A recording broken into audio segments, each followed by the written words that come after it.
Somewhere in the boreal forests of northern Ontario, there is a town where the hotel register still sits open on the front desk.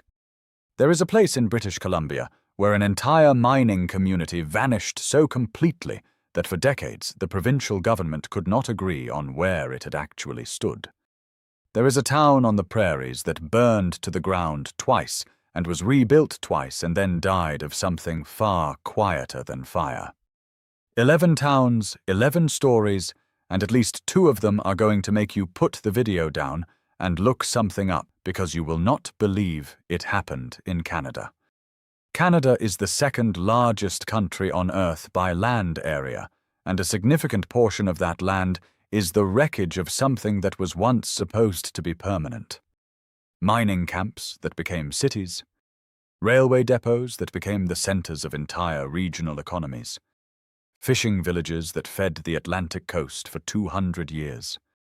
And then, one by one, the resource ran out. The railway changed its route, the fish collapsed, and Canada's boreal and coastal and prairie landscapes quietly swallowed what got left behind. The country is enormous. The silence out there is enormous. And scattered across it, from Newfoundland to the Yukon, are entire communities that the maps still show and the landscape has nearly erased. These are 11 of them. Number 11, Barkerville, British Columbia, Cariboo region. We start in the interior of British Columbia, in the Cariboo Mountains, at an elevation where winters are not a season so much as a state of being. Barkerville was born in 1862, out of one of the most extraordinary gold rushes in North American history. Billy Barker, a Cornish sailor who had no business being in the British Columbian wilderness, sank a shaft 60 feet into the gravel of Williams Creek and hit a seam so rich that within weeks the news had crossed the continent. By 1863, Barkerville was the largest city west of Chicago and north of San Francisco. That sentence is not an exaggeration. This was the biggest settlement on the entire western half of the continent north of California. The gold thinned. It always does. By the 1880s, the easy money was gone, and Barkerville contracted from boom town to holdout. A fire in 1868 had already burned the original town site to the ground. It was rebuilt within weeks because that is what gold rush towns do. The second version lasted longer. What makes Barkerville unusual on this list is that the provincial government eventually stepped in and preserved it, so you can walk through it today and see the storefronts and the saloon and the assay office all still standing along the boardwalk. But walk to the edges of the tourist zone, and the silence closes in fast. The forest is right there. The creek is right there. And beyond the preserved core, the gold fields stretch away into the hills, full of holes that men died digging for a fortune, most of them never found. Number 10. Kitsault, British Columbia, Nass River Valley. This one is different from everything else on this list. Most abandoned towns deteriorate. Kitsault did not. And that is somehow worse. Kitsault sits at the end of a fjord in the Nass River Valley of northwestern BC, accessible only by a single logging road or by boat. It was built in 1979 by Anyox of Canada as a molybdenum mining town, fully planned and fully constructed from scratch. Modern housing, a recreation center with a swimming pool, a shopping mall, a hospital, a pub. Everything a town needs to function, built at once. All of it new, for a workforce that arrived in 1980 with every intention of staying. In 1982, the price of molybdenum collapsed. Anyox gave residents 30 days' notice, and the town was evacuated. Not gradually. Not over years. In a month, 350 people packed their belongings and left. The company locked the doors and cut the power and walked away. A caretaker was hired to maintain the physical plant. The buildings did not decay. The pool sat drained but intact. The mall sat stocked. The houses sat furnished. Kitsault froze in 1982 and stayed frozen for 20 years. A private buyer purchased it in 2004 with various redevelopment plans that have never fully materialized. If you can get inside, you are walking through 1982 with the lights on. That is not a metaphor. Number 9. Uranium City, Saskatchewan, Northern Shield. The name should tell you something about how this ends. Uranium City sits on the north shore of Lake Athabasca in the extreme northern corner of Saskatchewan, above the 59th parallel, in the kind of country where the trees get smaller and further apart until they stop altogether and the Canadian Shield takes over. It was established in 1952 to service the uranium mines that the Cold War suddenly made strategically important, and at its peak in the 1970s, it had a population of around 2,500 people, schools, a hospital, shops, a functioning northern community built entirely on the assumption that the demand for uranium would continue. In 1982, El Dorado Nuclear closed its mining operations. The province offered to fly anyone who wanted to leave out at government expense. Almost everyone took the offer. The population dropped from 2,500 to somewhere around 100 in a matter of months. The government demolished what it could and left what it could not easily reach.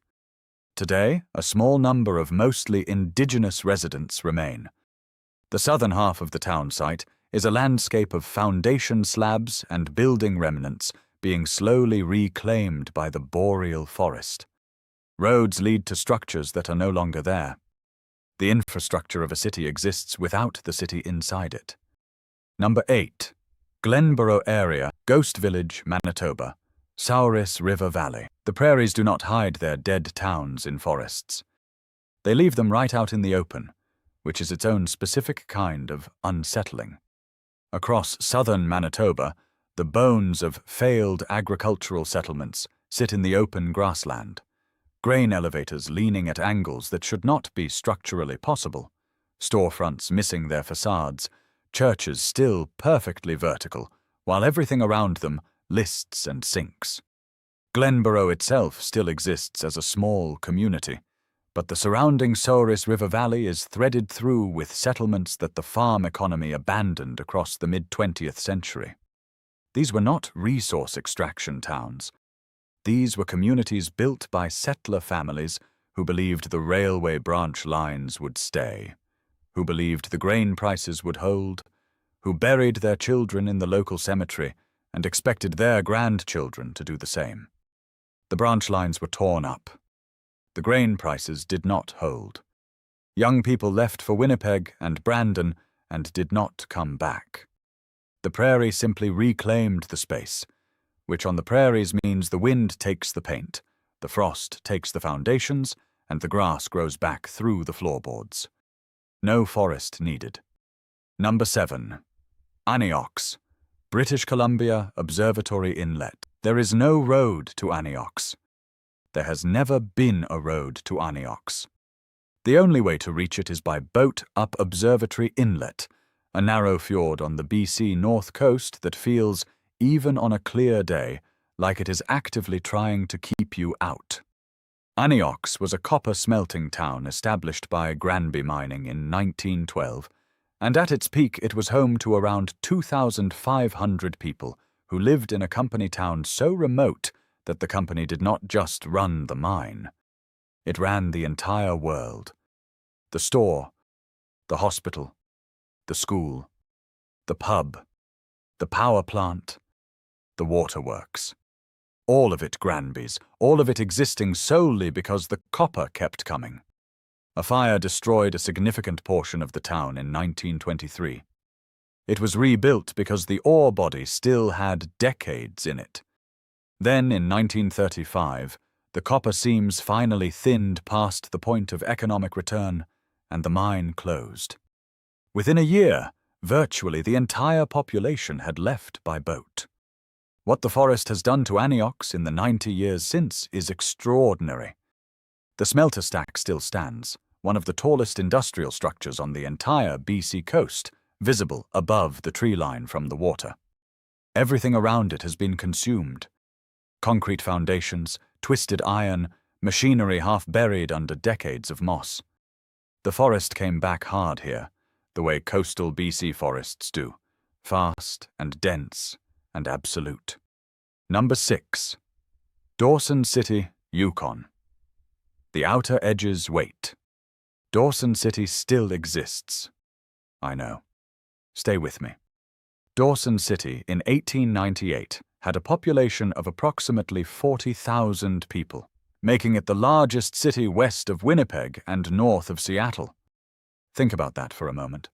40,000 people above the Arctic Circle, in the Yukon, in 1898. The Klondike Gold Rush poured more people into that river junction in 18 months than many Canadian provinces had accumulated in decades of settlement. The town had opera houses, electricity, running water, and newspapers. It was genuinely, briefly, one of the most significant urban concentrations in North America. The rush peaked in 1898, and the collapse was nearly as fast as the rise. By 1902, the population had dropped below 5,000. By 1910, it was below 2,000.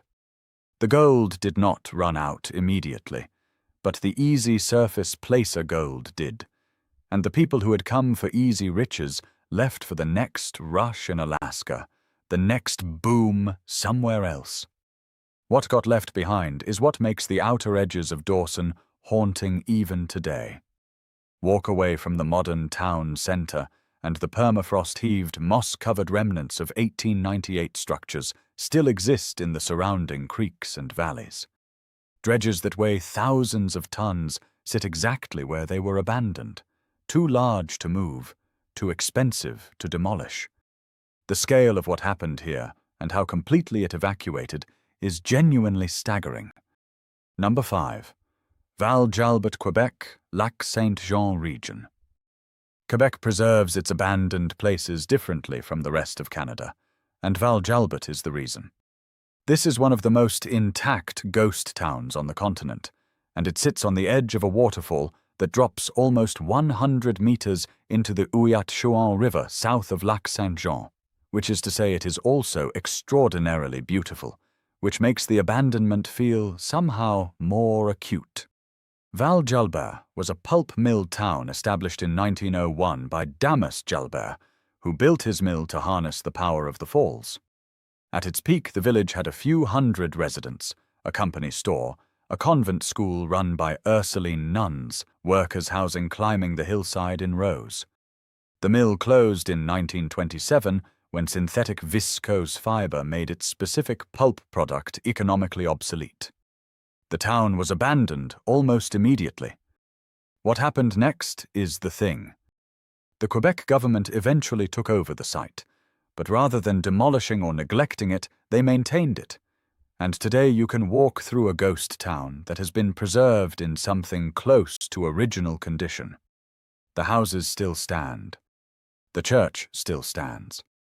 The convent is still there. The general store is still there.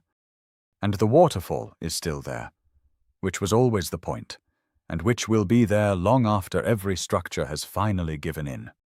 Number 4. Elbow, Saskatchewan. The town that drowned. Some towns are abandoned, some are evacuated, and some are simply submerged. Elbow, Saskatchewan sits on the edge of Lake Diefenbaker, the reservoir created by the Gardiner Dam on the South Saskatchewan River, which was completed in 1967. The original community of Elbow predated the dam by decades. Farm families, a main street, a functioning prairie town that had survived the Depression and the drought, and 2 world wars, and fully expected to survive whatever came next. What came next was a federal dam project. The reservoir flooded substantial agricultural land in the region, and several communities were displaced entirely. Elbow itself partially survived on higher ground, but the land around it, the farms and the roads, and the older portions of the community went under the water of Lake Diefenbaker. In dry years, when the reservoir drops, The outlines of the old landscape re-emerge from the shallows. Fence lines, road grades, foundation stones, the grid of a life that was removed by a government decision and not by weather or by economics, but simply by the sovereign decision that the water was worth more than the community. There are families in Saskatchewan today who can point to a spot on Lake Diefenbaker and tell you exactly which field their grandparents farmed. Number 3. Glenora, British Columbia, Telegraph Creek area. The story of Glenora is inseparable from one of the strangest infrastructure projects in Canadian history, which is saying something because Canadian history contains a significant number of stranger infrastructure projects than most countries get to claim. In 1897, the Canadian government announced plans for an all-Canadian route to the Klondike goldfields that would avoid American territory entirely.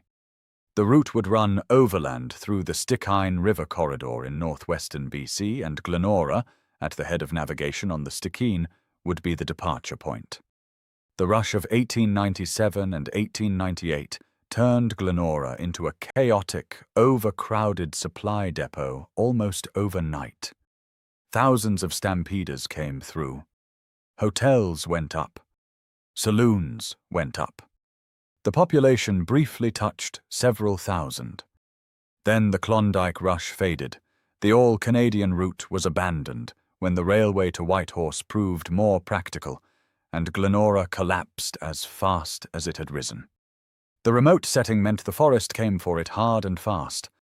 What is left today is accessible only by boat or floatplane, a scattering of remnants in dense BC coastal bush. The trail they built toward the goldfields still partially exists. It goes nowhere useful now. It never really did. Number 2. Gambler's Ghost. St. Paul des Métis, Alberta. This one carries a different kind of weight than anything else on this list.